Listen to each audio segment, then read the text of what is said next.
I'm pretty excited, actually really excited about this one. A little street car project, all-wheel drive B series. So you guys got to check this out. Look at this thing.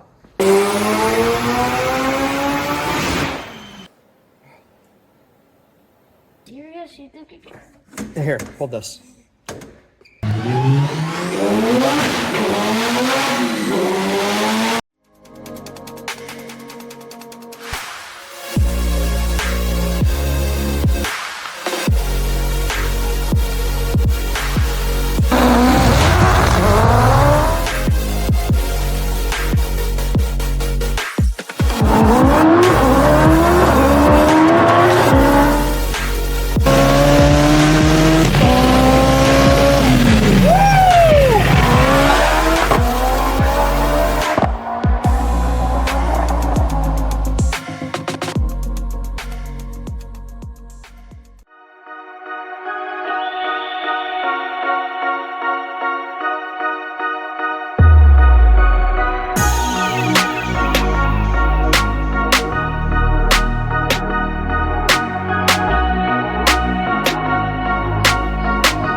Pretty excited, actually really excited about this one.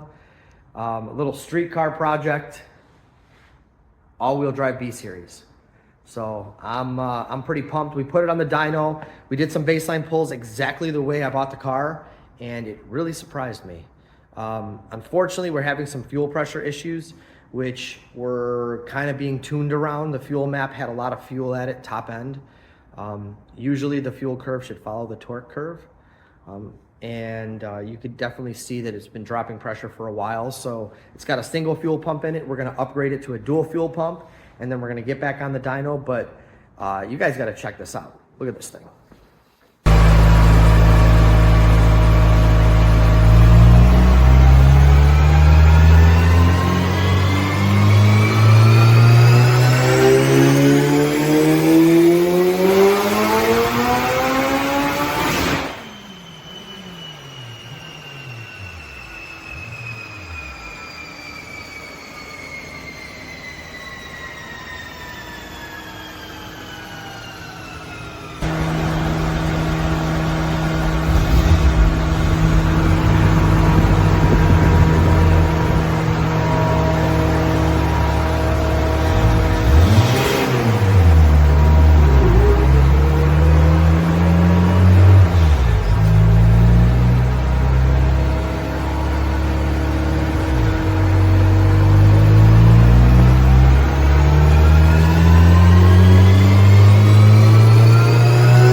least like maybe in the 11s.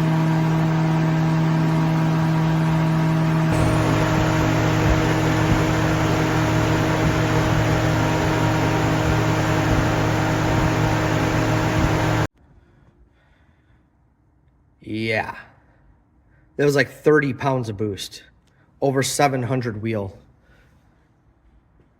Took it for a ride and it is a handful. Street's really cold right now, but I have a feeling it's gonna be a handful even when it's warm. Really, really nice car. My buddy Andre in South Dakota found it for me.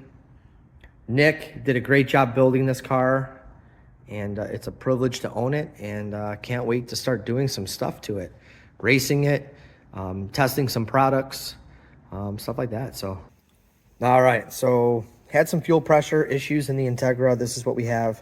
This clamp I took off already, so I don't think that was loose, but it's a single pump. This ends up being the 295 part number, so I want to say it's a 535. Doesn't have the check valve. Kind of the best single pump you can run. So we're just going to add a second pump.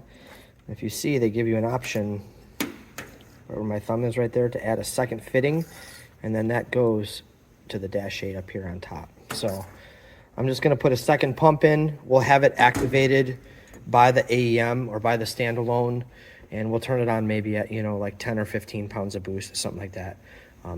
We are getting significant fuel pressure drops, so I just grabbed a used 450 I have, and yeah, we're gonna get that in. It'll fix the issue for sure.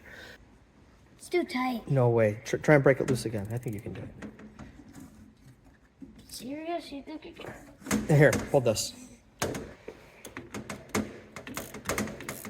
All right.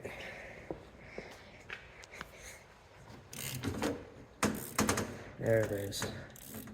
Nice work. Putting a double pumper in the Integra, right? We're back, day after Christmas. Yep. It's out. How do you Okay. get this one out? You can pull it out of there. Oh, yeah. So we're putting in those two. So see how there's sealant on them?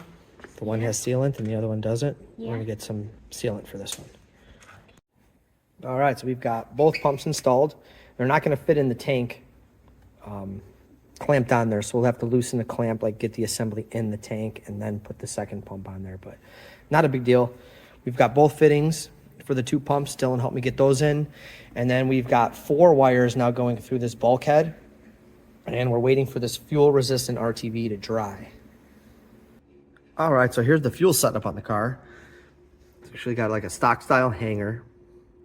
And then you guys saw the hanger and the design of it. It like angles it back so the pumps sit way down in the bottom corner, or the back corner, I should say.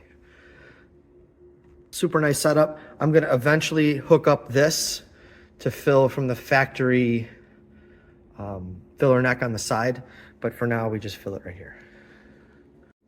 Another cool thing is the factory sending unit. So the gas gauge on the dash actually works exactly like factory.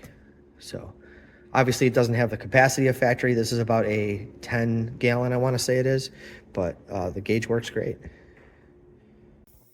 All right, so along with fixing that fuel pressure issue, I decided to pull the injectors and test them and clean them. There was definitely some debris in the tips, and whenever a customer comes in and their car is on E85 only, this is always something we do.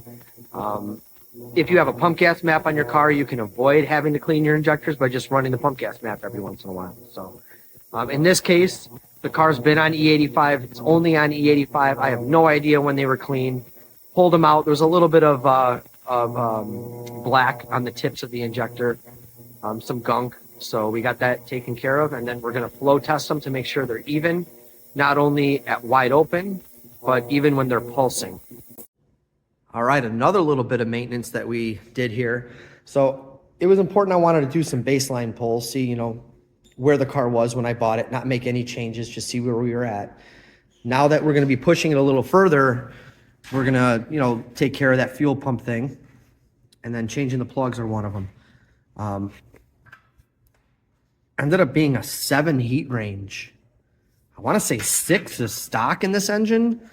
So it's only 1 stepped colder, and this thing's making like 4 times the horsepower of a factory B18. So in Evo terms, you know, like a DSM comes with a 6, an Evo comes with a 7, and if we're making this kind of power, we're gonna put a 9 heat range in it. So that's what we did. We got some BKR 9 EIXs. So it's the iridium plug. We got those in there. And yeah, luckily everything looks good. They're even. All right, we're about to keep going with our dyno session. We've got new 9 heat range plugs installed. We've got the injectors cleaned. We got a bunch of boost leaks taken care of. I got rid of this tiny, really dirty air filter. Got an intake made. Had a wrinkle black pipe, matches the valve cover perfectly. We've got the secondary fuel pump in because like we said earlier in the video, the fuel pressure was dropping. So that's wired to the AEM to come on at, I think I set it at 18 pounds of boost. So we're ready to hit the dyno again, and we'll see how much more we can make with it. And now we can do it safely.